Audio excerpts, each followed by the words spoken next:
Was اور نصیحتیں، لفظ لفظ حکمتیں، ابر علم و آگہی سے برستی بارشیں، شرع کے امور سے، دین کے شعور سے، قلب و ذہن جگمگاتے ہیں سچ کے نور سے۔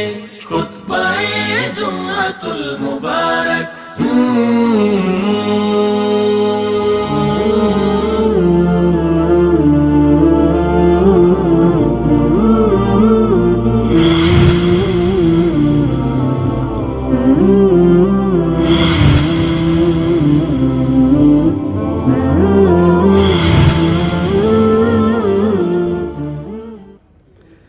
السلام علیکم ورحمۃ اللہ وبرکاتہ۔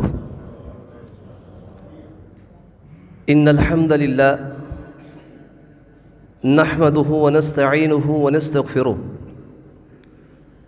ونعوذ باللہ من شرور انفسنا ومن سیئات اعمالنا،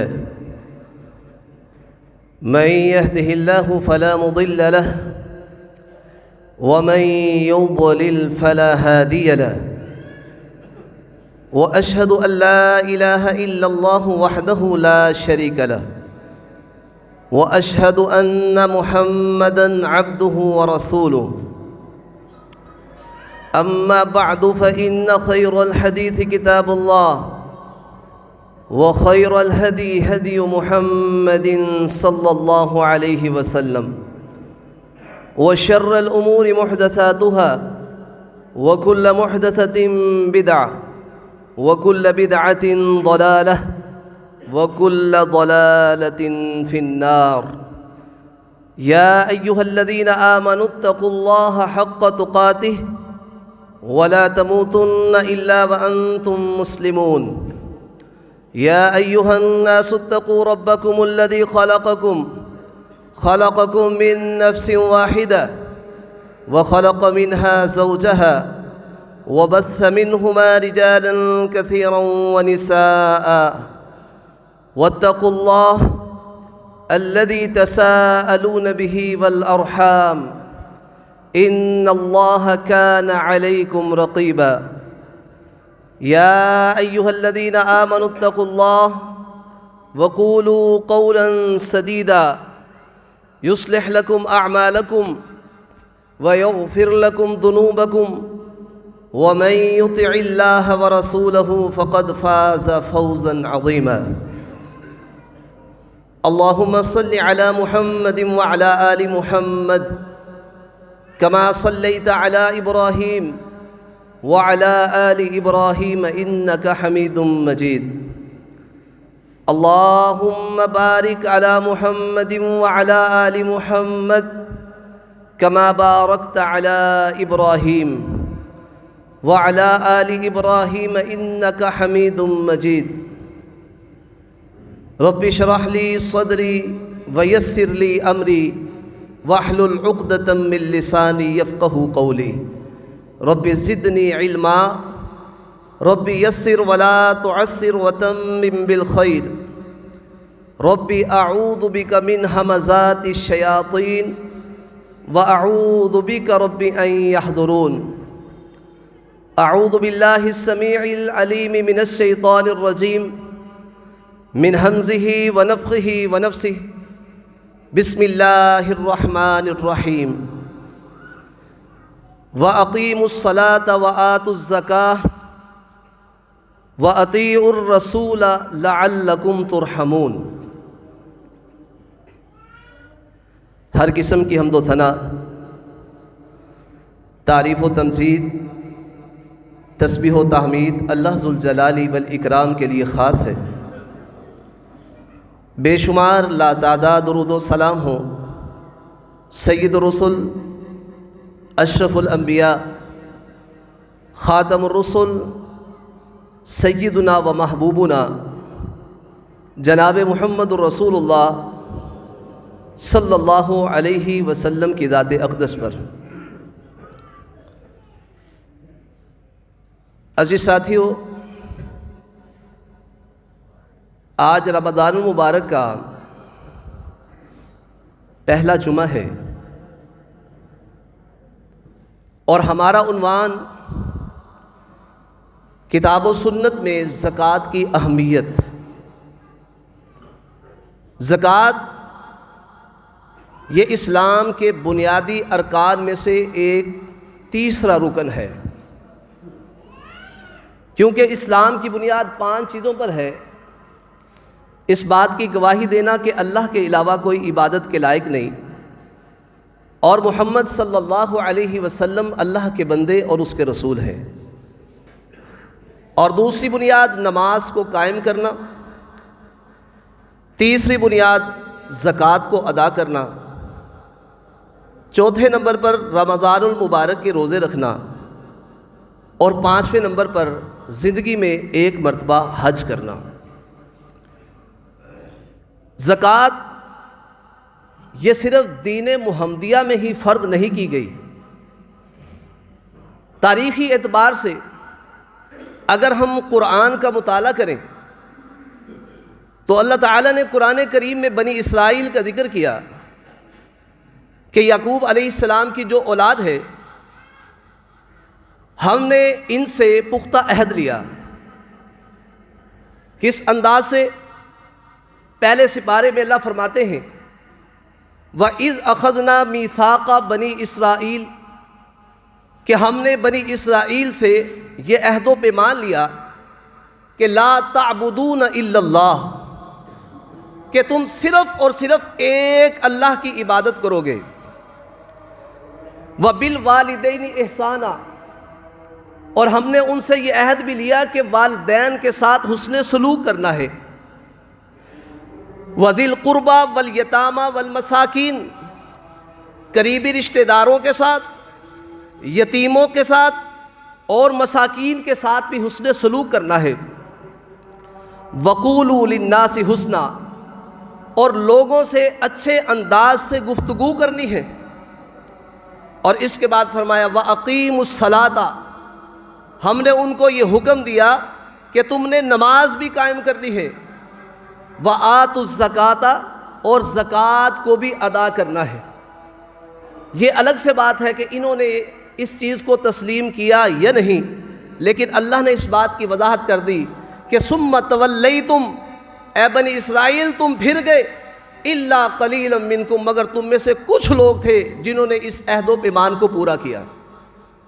اور یہ بات یاد رکھیں، یہودی ہم مسلمانوں پہ ایک یہ اعتراض بھی کرتے ہیں کہ مسلمانوں جو تم زکوٰۃ ادا کرتے ہو نا، یہ زکوٰۃ تم نے یہودیت سے لی ہے، وگرنہ اسلام کے اندر یہ کوئی نیا حکم نہیں ہے۔ حالانکہ یہودی غلط فہمی کا شکار ہیں۔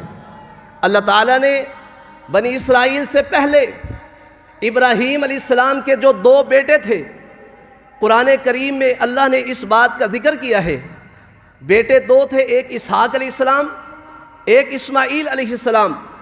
اور اسماعیل علیہ السلام کا ذکر کرتے ہوئے اللہ فرماتے ہیں کان یأمر اہلہ بالصلاۃ والزکاۃ وکان عند ربہ مرضیہ، کہ حضرت اسماعیل علیہ السلام اپنے گھر والوں کو نماز پڑھنے کا بھی حکم دیتے تھے اور زکوٰۃ کو ادا کرنے کا بھی حکم دیتے تھے۔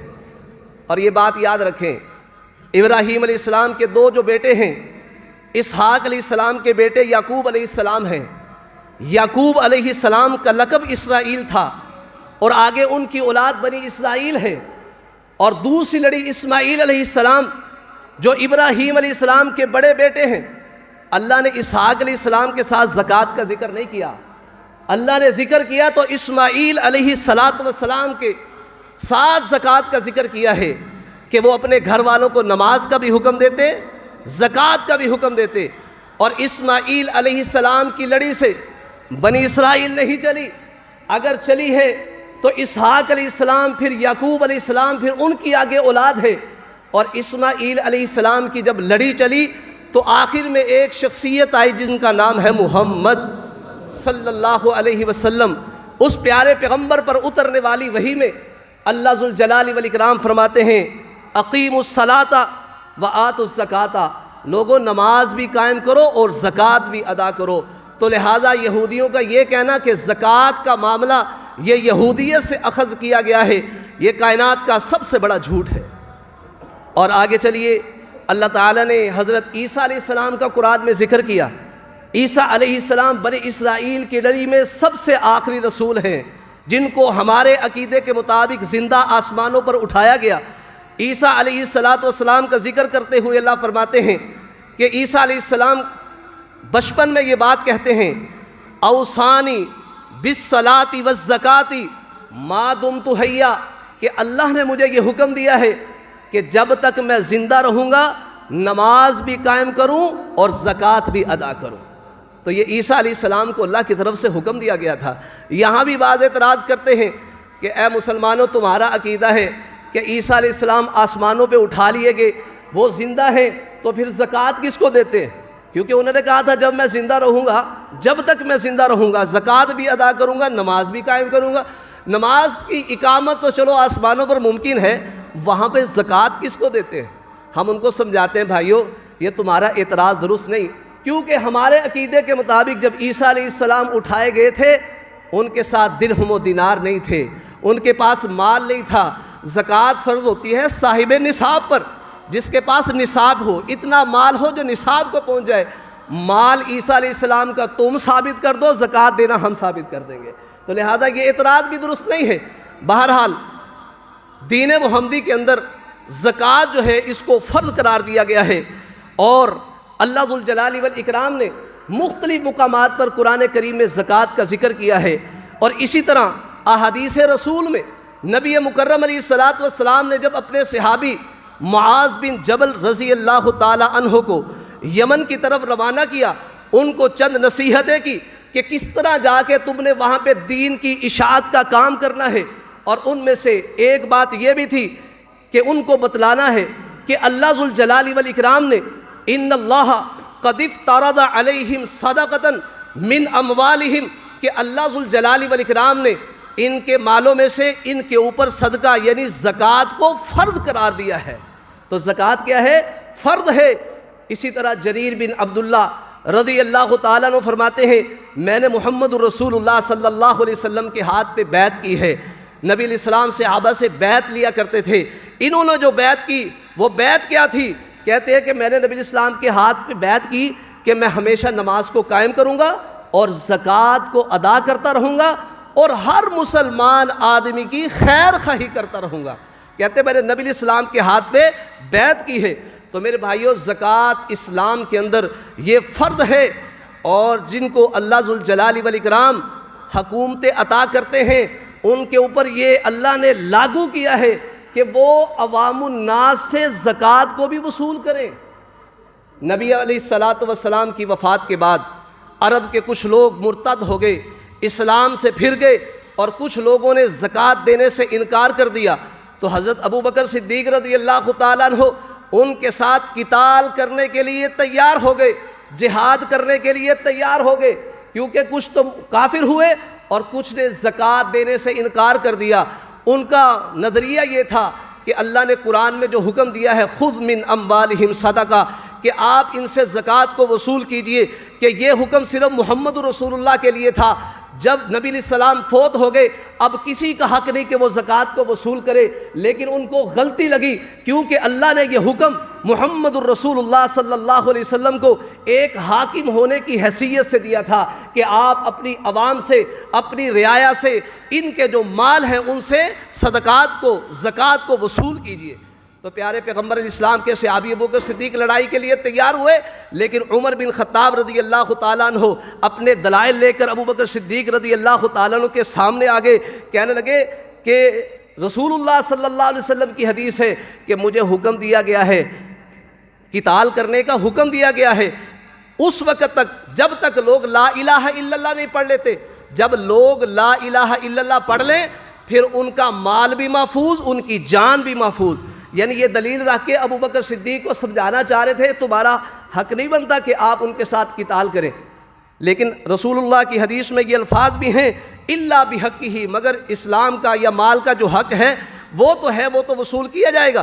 بہرحال اللہ پر اس چیز کا حساب ہے۔ یہ حدیث جب حضرت عمر بن خطاب نے پڑھ لی نا تو ابو بکر صدیق رضی اللہ تعالیٰ عنہ سن کے کہنے لگے واللہ لأقاتلن من فرق بین الصلاۃ والزکاۃ، اللہ کی قسم میں ان لوگوں سے قتال کروں گا جنہوں نے نماز اور زکوٰۃ کے اندر فرق کیا، کیونکہ زکوٰۃ مال کا حق ہے، زکوٰۃ یہ مال کا حق ہے۔ اللہ کی قسم اگر مجھ سے یہ بکری کا وہ بچہ بھی روکیں گے جس کو وہ محمد رسول اللہ کے دور میں ادا کیا کرتے تھے، میں ان سے اس کے روکنے پر قتال کروں گا، لڑائی کروں گا۔ حضرت عمر رضی اللہ تعالیٰ نے جب یہ بات دیکھی نا، کہنے لگے میں سمجھ گیا کہ اللہ ذوالجلال والاکرام نے ابو بکر کے سینے کو کھول دیا ہے، اور میں جان گیا کہ یہ بات حق ہے کہ ابو بکر جو بات کر رہے ہیں وہ بالکل سچی ہے، کیونکہ اللہ تعالیٰ قرآن میں فرماتے ہیں الذین ان مکناہم فی الارض، کہ اگر ہم ان کو ایمان والوں کو زمین کے اندر حکمرانیاں اور اقتدار عطا کرتے ہیں تو پھر وہ آرام سے نہیں بیٹھتے، وہ کیا کرتے ہیں؟ اقامت صلاۃ بھی کرتے ہیں، وآتوا الزکاۃ، وہ زکوٰۃ ادا بھی کرتے ہیں، نیکی کا حکم دیتے ہیں، برائی سے روکتے ہیں۔ تو لہذا جو بندہ زکوٰۃ نہیں ادا کرے گا وہ برائی پر ہے، تو حاکم جو ہیں ان کا حق بنتا ہے کہ ایسے لوگ جو زکوٰۃ ادا نہیں کرتے ان سے زکوٰۃ کو وصول کیجیے۔ تو اسی طرح نبی مکرم علیہ الصلوۃ والسلام نے زکوٰۃ کو ایمان والوں کے لیے برہان، دلیل قرار دیا ہے کہ زکوٰۃ دینے سے انسان کے ایمان کا پتہ چلتا ہے، زکوٰۃ دینے سے انسان کے ایمان کا پتہ چلتا ہے کہ واقعتاً یہ انسان ایماندار ہے، اللہ کے احکامات کو ماننے والا ہے۔ تو میرے بھائیو، زکوٰۃ جو ہے نا، اس کا لغوی معنی اس کو بھی ذرا سمجھ لیجئے۔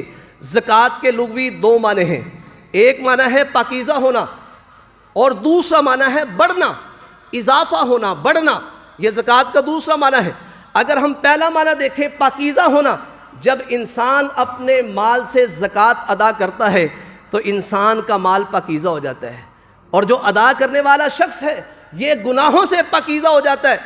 آئیے دوسرے معنی کی طرف، اگر اس کا معنی بڑھنا کرے تو زکوٰۃ ادا کرنے سے انسان کا مال بھی بڑھنا شروع ہو جاتا ہے، اور انسان جو زکوٰۃ ادا کرنے والا ہے جب یہ زکوٰۃ ادا کرتا ہے تو اس کی نیکیاں، اجر و ثواب بھی بڑھنا شروع ہو جاتا ہے۔ قرآن کریم میں اللہ ذوالجلال والاکرام فرماتے ہیں پاکیزگی کے حوالے سے، خذ من اموالہم صدقۃ، پیارے پیغمبر آپ ان سے صدقات و زکوٰۃ وصول کیجئے، تطہرہم وتزکیہم بہا، آپ اس کو وصول کر کے ان کو پاکیزہ اور صاف کریں۔ تو پاکیزگی کا معنی زکوٰۃ ادا کرنے کے اندر پایا جاتا ہے، اور دوسرا معنی جو ہے بڑھنا، اللہ تعالیٰ قرآن میں فرماتے ہیں وَيُرْبِ الصَّدَقَاتِ، اللہ تعالیٰ صدقات جو ہے نا ان کو بڑھاتے ہیں، اللہ تعالیٰ صدقات کو کیا کرتے ہیں؟ بڑھاتے ہیں، اس میں اضافہ کر دیتے ہیں۔ جو لوگ اللہ کے راستے میں خرچ کرتے ہیں، اللہ ذوالجلال والاکرام نے ان سے وعدہ کیا ہے وَمَا أَنفَقْتُم مِّن شَيْءٍ فَهُوَ يُخْلِفُهُ، تم اس کے راستے میں جو بھی خرچ کرو گے اللہ ذوالجلال والاکرام تمہیں اس کا جانشین عطا فرمائیں گے۔ تو میرے بھائیو، ان دلائل سے پتہ چلتا ہے کہ ہم سب کو زکوٰۃ ادا کرنی چاہیے، کیونکہ یہ اسلام کے بنیادی ارکان میں شامل ہے، اور آپ جانتے ہیں کہ بنیادوں کو مضبوط کرنا کس قدر ضروری اور اہمیت کا حامل ہے۔ آگے چلیے، اللہ ذوالجلال والاکرام نے قرآن کریم میں ان لوگوں کا ذکر کیا ہے جنہوں نے اپنے مالوں سے اللہ کے راستے میں زکوٰۃ ادا نہیں کی۔ ان کا ذکر کس انداز سے کیا؟ پہلے ہم ایک باغ والوں کا واقعہ آپ کو سناتے ہیں۔ قرآن کریم میں اللہ نے سورہ قلم کے اندر باغ والوں کا تذکرہ کیا ہے، جن کا باغ بڑا نیک انسان تھا، اس کے باغ میں جو کچھ پیدا ہوتا اس کی پیداوار کے 3 حصے کرتا تھا، ایک غریب و مسکینوں پہ خرچ کرتا تھا، اہل و عیال پہ خرچ کرتا تھا، اور ایک جو تھا وہ اسی باغ کے اوپر لگا دیا کرتا تھا۔ اس کی اولاد نے جب وہ بندہ فوت ہو گیا، کہنے لگی آپس میں اکٹھے ہوئے، جب انسان کے اندر لالچ آ جائے نا، پھر انسان لالچی بن جائے، پھر اللہ کے راستے میں خرچ کرنے سے بھی گریز کرتا ہے۔ انہوں نے کہا ہمارا باپ تو کچھ بنا کر نہیں گیا، اس نے ایسے ہی غریبوں میں، مسکینوں میں، رشتہ داروں میں وہ خرچ کرتا رہتا تھا، قریبی رشتہ داروں کے ساتھ ساتھ ہمسایوں کو دیتا رہتا تھا، اپنا مال جوڑ کے نہیں رکھا۔ آج کے بعد ہم جو ہے نا اپنا مال محفوظ کریں گے، اور کوئی مسکین، کوئی غریب آ جائے اس کو نہیں دیں گے۔ یہ انہوں نے آپس میں پروگرام بنائے۔ اللہ اکبر۔ اللہ تعالیٰ قرآن میں اس واقعے کا ذکر کرتے ہیں، اللہ فرماتے اِنَّا بَلَوْنَاهُمْ كَمَا بَلَوْنَا أَصْحَابَ الْجَنَّةِ، ہم نے مشرکین مکہ کو اسی طرح آزمایا جیسا کہ ہم نے باغ والوں کو آزمایا تھا۔ انہوں نے رات کو قسمیں اٹھائی لَيَسْرِمُنَّهَا مُصْبِحِينَ، صبح ہوتے ہی ہم اپنے باغ میں جائیں گے اور وہاں پہ جا کر کے اپنی جو بھی پیداوار ہوگی باغ کو کاٹیں گے. اور آگے پروگرام کیا ہے؟ پہلے تو ولا یستثنون، پہلی غلطی انہوں نے اس وقت انشاءاللہ نہیں کہا. انشاءاللہ کہنا چاہیے تھا، انشاءاللہ نہیں کہا، اللہ کا نام نہیں لیا. اب ہوا کیا؟ اللہ ذوالجلال والاکرام ناراض ہو گئے، اس بات پہ ناراض ہو گئے کہ انہوں نے کہا کہ مسکینوں پر ہم نے خرچ نہیں کرنا. اللہ فرماتے ہیں فطاف علیہا طائف من ربک وہم نائمون. وہ رات کو سو رہے تھے، ادھر سے طوفان آیا جس میں آگ بھی تھی، ان کا باغ جلا کے بالکل اس کو راکھ بنا دیا. راتوں رات یہ سارا کام ہو گیا. فحت اصبحت کالصریم، ایسے ہو گیا جیسے کوئی آدمی زمین کو بالکل کاٹ کے رکھ دیتا ہے، بعد میں وہ بالکل ایک میدان پڑا ہوتا ہے. اس طرح ان کا میدان اللہ ذوالجلال والاکرام نے عذاب بھیج کر بالکل چٹیل کر دیا. جب وہ صبح ہوئی ایک دوسرے کو بلانے لگے، فتنادوا مصبحین، جیسے ہم سحریوں کے اندر لوگوں کو روزہ افطار کرنے کے لیے نہیں بلا رہے ہوتے. خیر انہوں نے ایک دوسرے کو بلانا شروع کر دیا، اٹھانا شروع کر دیا. فتنادوا مصبحین ان اغدوا علی حرثکم ان کنتم صارمین، اگر تم اپنی کھیتی کو کاٹنے والے ہو نا، چلو پھر چلتے ہیں اپنے باغ کی طرف. معلوم ہوا باغ بھی تھا اور وہاں پہ کھیتی بھی اگی ہوئی تھی، آؤ چلتے ہیں. لیکن اللہ فرماتے ہیں وَهُمْ يَتَخَافَتُونَ، اس اندھیرے کے وقت میں جانے کا مقصد کیا تھا؟ ایک تو آوازیں دی، آہستہ آہستہ باتیں کرتے وہاں سے نکلے، آہستہ آہستہ ایک دوسرے کو بلایا اور آگے چل پڑے. اور یہ پروگرام تھا اللہ يدخلنها اليوم علیکم مسکین، کہ آج تمہارے اوپر کوئی مسکین داخل نہ ہو جائے، کہیں اس کو کچھ دینا نہ پڑ جائے، کوئی بندہ نہ آ جائے جو مسکین ہے.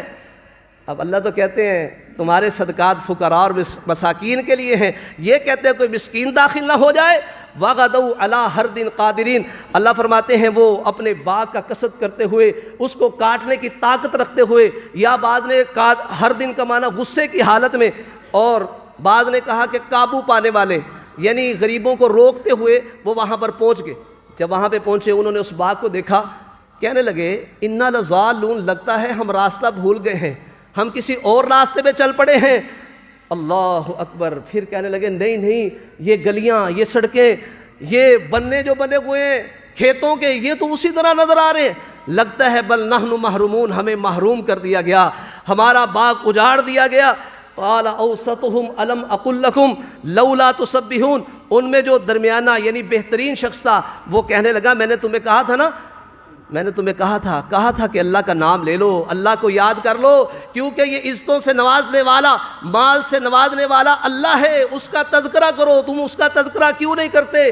پھر مان گئے، کہنے لگے سبحان ربنا انا کننا ظالمین، ہمارا رب تمام عیوب سے پاک ہے، ہم ہی ظالم ہیں. پھر ایک دوسرے کو ملامت کرنے لگے، کہنے لگے ہم ہی سرکش تھے، اپنی غلطی کا اعتراف کیا.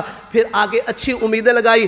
فرمایا ہو سکتا ہے، یہاں سے سمجھ آتی ہے کہ جس کو دنیا میں اس کا نفس ملامت کرے اور آئندہ سے وہ اچھے عزم کر لے، پھر اللہ ان کے ساتھ خیر کے معاملات کر دیتے ہیں. تو کہنے لگے ہو سکتا ہے ہمیں ہمارا پروردگار اس سے بہتر بدلہ عطا کر دے، ہم اپنے رب کی طرف رغبت رکھنے والے ہیں. اللہ فرماتے ہیں کذالک العذاب، اور لوگوں ہمارے عذاب اسی طرح آیا کرتے ہیں. وَلَعَذَابُ الْآخِرَةِ اکبر، یہ تو دنیا کا عذاب ہے، یاد رکھو آخرت کا عذاب تو بہت ہی بڑا ہے. آخرت کا عذاب بہت بڑا ہے، اس کا بھی تذکرہ ہوگا. اس سے پہلے اس کے مقابلے میں وہ لوگ جو دنیا کے اندر اپنے مالوں کی زکوٰۃ ادا کرتے ہیں، اپنے مالوں کے اندر انہوں نے مساکین کا، فقراء کا حصہ رکھا ہوا ہے.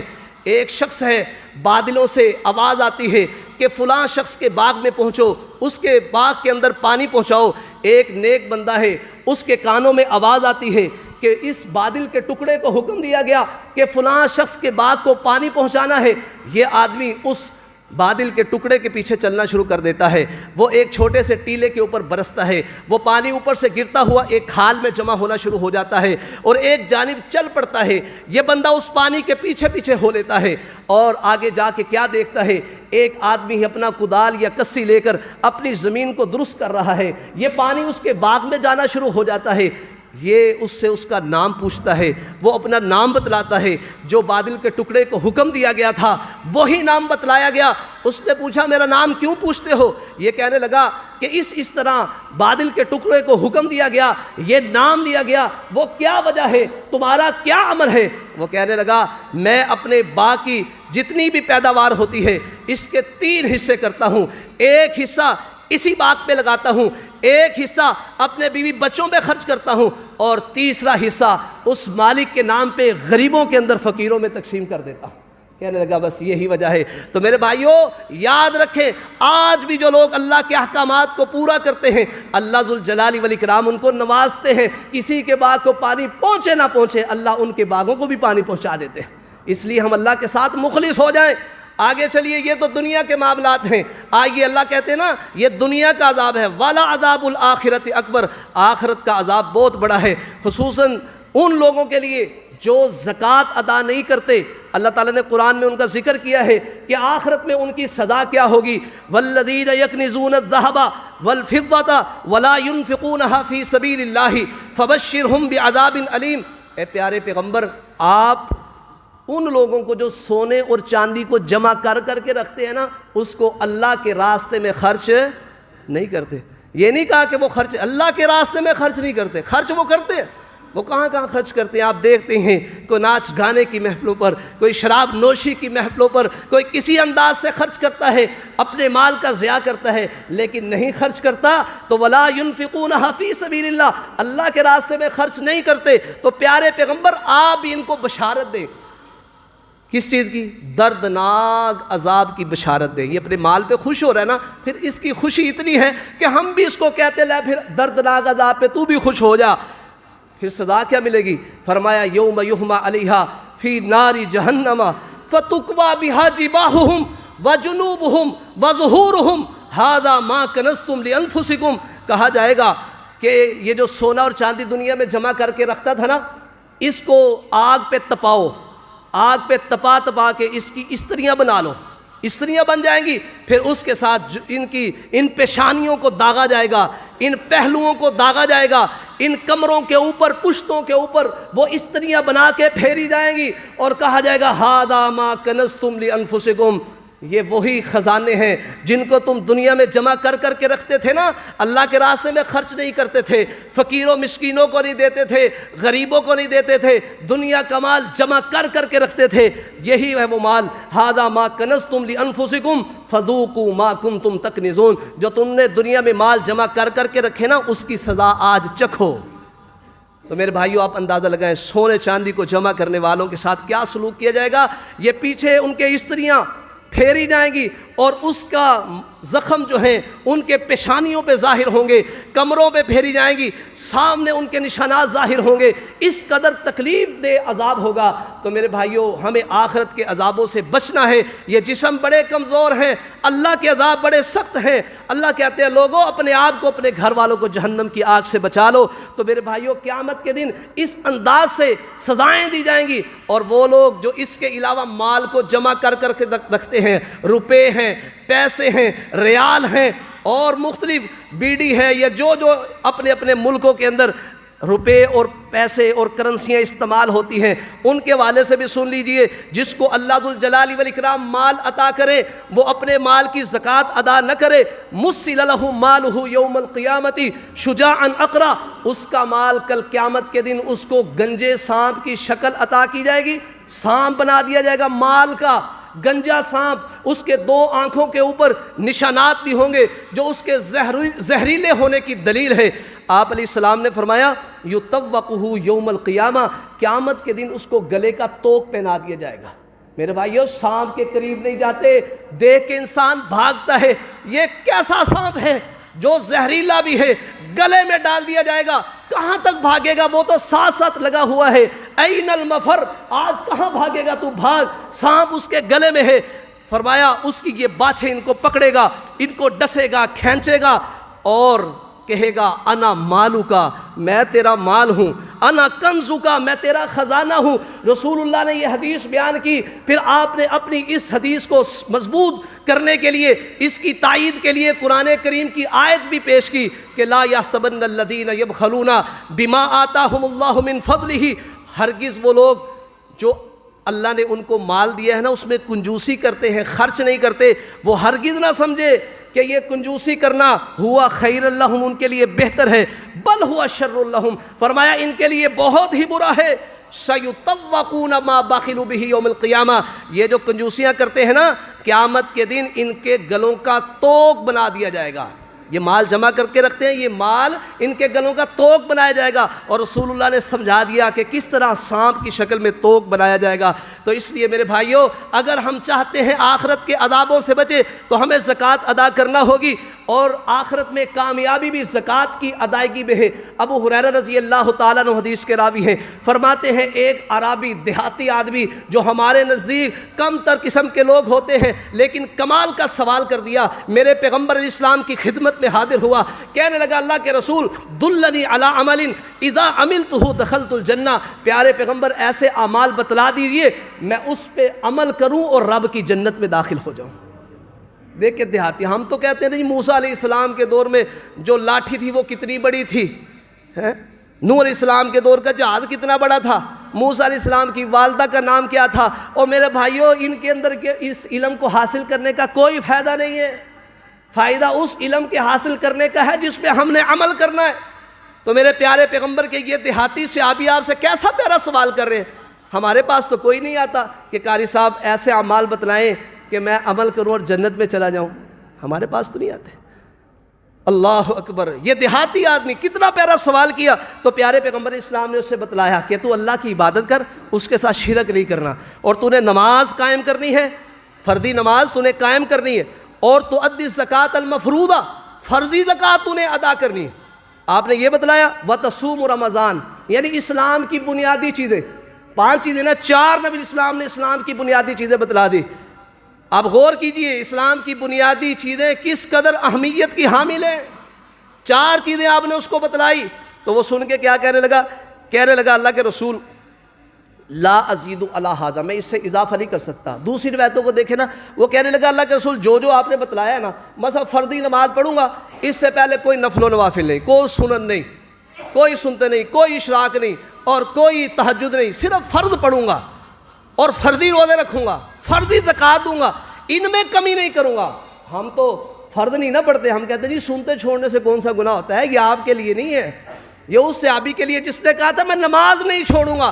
آج بھی کوئی عزم کر لے میں فرض ادا کروں گا، کبھی نہیں چھوڑوں گا، میں زکوٰۃ ادا کروں گا، کبھی نہیں چھوڑوں گا، رمضان کے روزے رکھوں گا اور نہیں رکھوں گا، کر لو عزم۔ رسول اللہ صلی اللہ علیہ وسلم کے صحابی نے جب یہ عزم کیا، نبی مکرم علیہ الصلوۃ والسلام کے صحابی نے قسم اٹھا کے کہا اس ذات کی قسم میری جان جس کے ہاتھ میں ہے میں اس سے اضافہ نہیں کروں گا۔ یہ وعدہ کر کے جا رہا تھا، نبی علیہ السلام نے اپنے صحابہ سے کہا من سرہ ان ینظر الی رجل من اہل الجنہ فلینظر الی ھذا، میرے صحابہ اگر آج تم نے دنیا میں چلتا ہوا جنتی دیکھنا ہے تو اس بندے کو دیکھ لے۔ اگر دنیا میں دیکھو نفل نہیں پڑھ رہا، نفلی روزے نہیں رکھ رہا، نفلی صدقات نہیں کر رہا، لیکن فرضوں کو پر عزم کر لیا، آپ بھی عزم کر لیں اللہ ہم نماز نہیں چھوڑیں گے، اللہ زکوٰۃ نہیں چھوڑیں گے، تو دنیا میں چلتے پھرتے جنتی ہے۔ میرے پیغمبر اسلام نے اس کو بشارت دی۔ تو اس لحاظ سے میرے بھائیوں زکوٰۃ ہمارے اوپر فرض ہے، اسلام نے اس کو فرض کیا ہے اس شخص پر، کیونکہ زکوٰۃ کی جو شرائط ہیں مسلمان ہونا، مالدار ہونا، اور بندہ مسلمان بھی ہو، مالدار بھی ہو، اور صاحب نصاب بھی ہو، اس کا مال نصاب کو پہنچے، اور قمری سال کا مطلب ہے کہ چاند کے اعتبار سے اس کے مال کو پڑے ہوئے پورا سال گزر جائے، پھر اس کے اوپر زکوٰۃ فرض ہو جاتی ہے۔ اللہ ذوالجلال والاکرام نے جو زکوٰۃ فرض کی ہے نا، اس کی چند حکمتیں بھی بیان کی گئی ہیں۔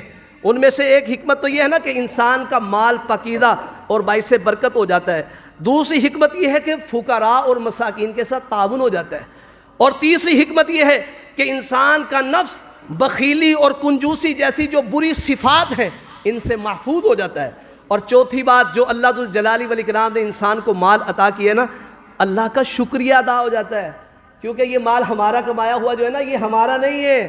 اللہ تعالیٰ قرآن میں کہتے ہیں وَآتُوهُمْ، اے مکہ کے لوگوں، مدینہ کے لوگوں، ان غلاموں کو بھی دیا کرو، وَآتُوهُمْ مِن مَالِ اللَّهِ الَّذِي آتَاكُمْ، اس مال سے دیا کرو جو اللہ نے تمہیں عطا کیا ہے، اللہ نے تمہیں دیا ہے، اللہ نے یہ مال دیا ہے، اس کو اللہ کی مخلوق پہ خرچ کرو۔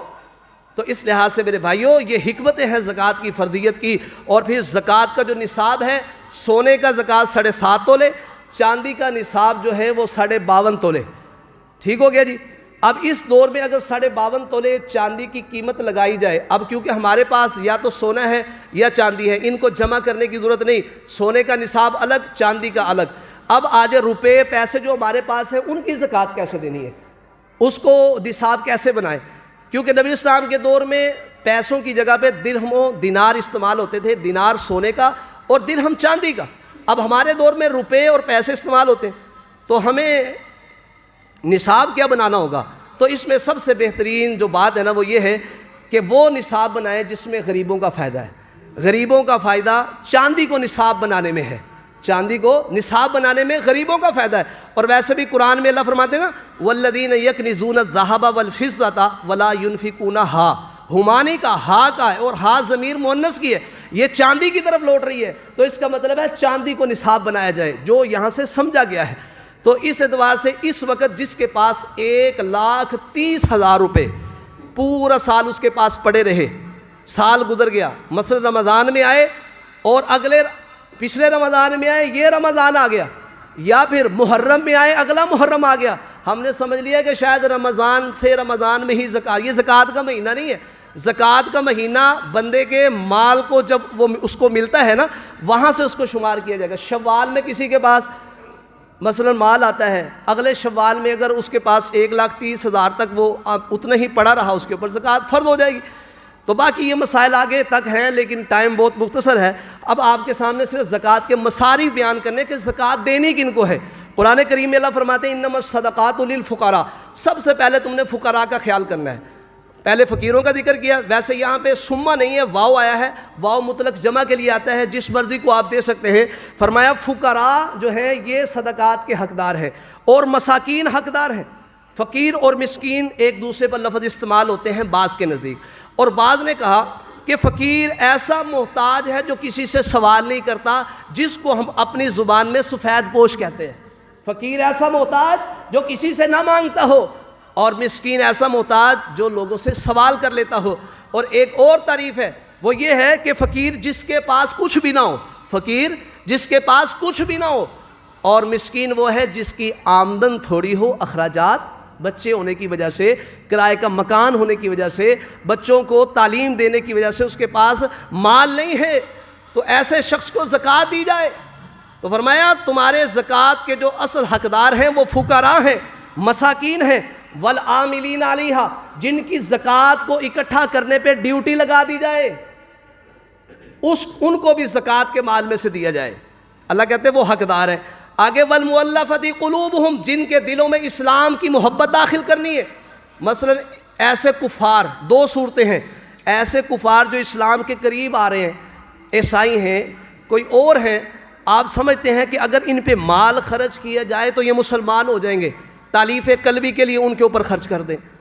اور دوسرے وہ نئے مسلمان، ایک تو وہ مانا ہے نا، دوسرا نئے مسلمان کہ آپ ان کے اوپر خرچ کریں، وہ اپنا علاقہ چھوڑ کے آئے ہیں، آپ اگر ان کو پلاٹ لے کے مکان زکوٰۃ کے مال سے بنا دیں تاکہ وہ محفوظ جگہ پہ رہ سکے، اس انداز سے ان کے اوپر آپ زکوٰۃ کا مال خرچ کریں، تو یہ تالیف قلبی کی وجہ سے ہے۔ اور اس کے بعد فرمایا وفر رکابی، غلاموں کو آزاد کرنا۔ اس دور میں غلام نہیں ہے، لیکن آپ کو پتہ ہے ہمارا کزن، ہمارا رشتہ دار، ہمارا مسلمان بھائی جیل کی قیدوں کے اندر پڑا ہوا ہے، مظلوم ہے، وہ مظلوم ہے، اپنی زکوٰۃ کا مال اس کے اوپر لگا کے اس کو وہاں سے آزاد کروائیں، نکلوائیں وہاں سے، یہ بھی جائز ہے اس دور کے اندر۔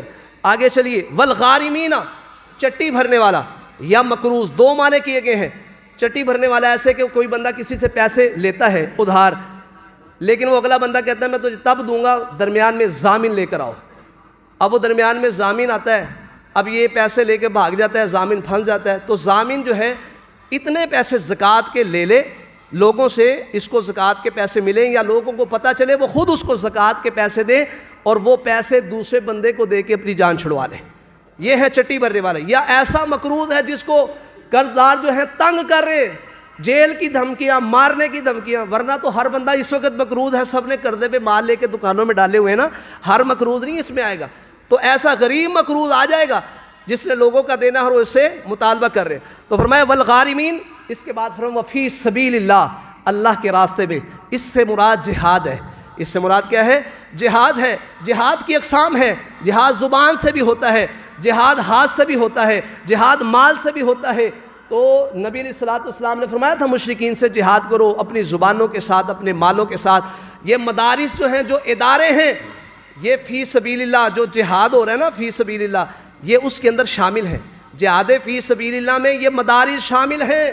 یہ زبان سے جو جہاد کی قسم ہے نا، یہ وہ کام کر رہے ہیں، لوگوں کو تعلیم دے رہے ہیں۔ اس لیے آپ ان کو بھی مقدم رکھیں، خصوصاً اس دور کے اندر، وگرنہ تو یہ حاکموں کی ذمہ داری ہے، ڈیوٹی ہے کہ وہ دین کی اشاعت کے لیے مدارس کو قائم کریں، یونیورسٹیاں قائم کریں۔ ایک آدمی سے کچھ نہیں بنے گا، ہر علاقے کے اندر دین کا کام ہونا چاہیے۔ وگرنہ آپ اپنے زکوٰۃ جہاں جہاں مدارس ہیں دیکھیں کہاں دین کا کام ہو رہا ہے، اشاعت کا کام ہو رہا ہے، آپ وہاں پہ خرچ کریں، اداروں میں دیں، خرچ کریں۔ پھر دیکھیں اب میں آپ کے سامنے اس منبر پر کھڑا ہوں، اس مدرسے کا طالب علم ہوں، یہیں پہ پڑھا ہوں۔ اللہ کی قسم مجھ پر جن جن لوگوں نے پیسہ خرچ کیا، میں نے ان کا خرچ کیا ہوا مال، اس سے کتابیں اگر لی، اگر ہمیں ادارے نے اس مال کے ساتھ کھانا کھلایا یا کتابیں لے کے دی، ہم نے اس کو پڑھا، یہ میں جو کہہ رہا ہوں، جو سن رہے ہیں، جنہوں نے خرچ کیا برابر کے ثواب میں شریک ہے اللہ کے فضل و کرم سے، ان کو ثواب مل رہا ہے، اجر مل رہا ہے۔ یہ اجر رک نہیں سکتا، یہ جاری و ساری ہے۔ اس لیے نبی الاسلام سب سے پہلے معلم ہے، آپ علیہ الصلوۃ والسلام کا اجر اتنا ہے کہ سارے امتیوں کا ثواب نبی الاسلام کو جا رہا ہے، سارے امتیوں کا ثواب جا رہا ہے۔ اس لیے کہا وَإِنَّ لَكَ لَأَجْرًا غَيْرَ مَمْنُونٍ کہ آپ کا اجر اتنا ہے کہ جو خرچ ختم ہو ہی نہیں سکتا، اتنا اجر اللہ نے آپ کے لیے رکھ دیا ہے۔ تو فرمایا اسی طرح اللہ کے راستے میں زکوٰۃ خرچ کرو، وابن السبیل اور مسافروں کے اوپر خرچ کرو۔ ایک بندہ مسافر ہے، اس کے پاس کچھ نہیں ہے، امیر ہے پیچھے سے، وہ راستے میں جیب کٹ گئی، بیچارے کے پاس گاڑی میں پٹرول ڈلوانے کے لیے پیسے نہیں ہیں، آپ کہتے ہو گاڑی والے ہم اسے زکوٰۃ کے پیسوں سے پٹرول ڈلوا دیں، اس کو وہ اپنے علاقے میں تو پہنچ جائے، اپنے علاقے میں چلا جائے۔ تو مسافروں کے اوپر اپنے زکوٰۃ کا مال خرچ کرے، ان کو کھانا کھلا دے، جس چیز کی ضرورت ہے اس کو دے دے۔ تو اللہ نے یہ 8 مصارف بیان کر کے کہا فریضۃ من اللہ، لوگوں یہ تم نے مقرر نہیں کیے، نہ ہی محمد رسول اللہ نے مقرر کیے ہیں، کیونکہ نبی صاحب نے خود کہا تھا یہ اللہ نے مقرر کیے ہیں۔ تو فرمایا فریضۃ من اللہ، یہ اللہ کی طرف سے مقرر کرتا ہے کہ ان 8 مصارف میں جہاں جہاں تمہارا دل چاہتا ہے، جو زیادہ تمہارے علاقے میں مقدم ہے، ان کے اندر خرچ کرو۔ باقی واللہ علیم حکیم، اللہ خوب جاننے والا، کمال حکمت والا ہے۔ اور میرے بھائیو، جو ہم نے لوگوں کو مال دیا ہوتا ہے نا، اور ملنے کی امید بھی ہوتی ہے، اس کی زکوٰۃ، جس کا وہ مال دوسرے کے پاس ہے نا امانت کے طور پر، ہم نے جو پیسے دیے ہوئے ہیں اس کی زکوٰۃ ہم نے ادا کرنی ہے۔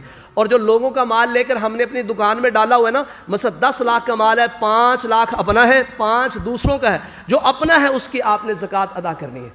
تو اس طرح یہ زکوٰۃ کے مسائل ہیں، آپ بعد میں پوچھ سکتے ہیں۔ اللہ ذوالجلال والاکرام سے دعا ہے وہ پروردگار ہمیں صحیح معنی میں زکوٰۃ ادا کرنے کی توفیق عطا فرمائے۔ یہ اللہ کا دیا ہوا ہے، اللہ اس خرچ کرنے سے ہماری دنیا بھی اچھی کر دے اور ہماری آخرت بھی اچھی کر دے۔ وآخر دعوایا ان الحمد للہ رب العالمین۔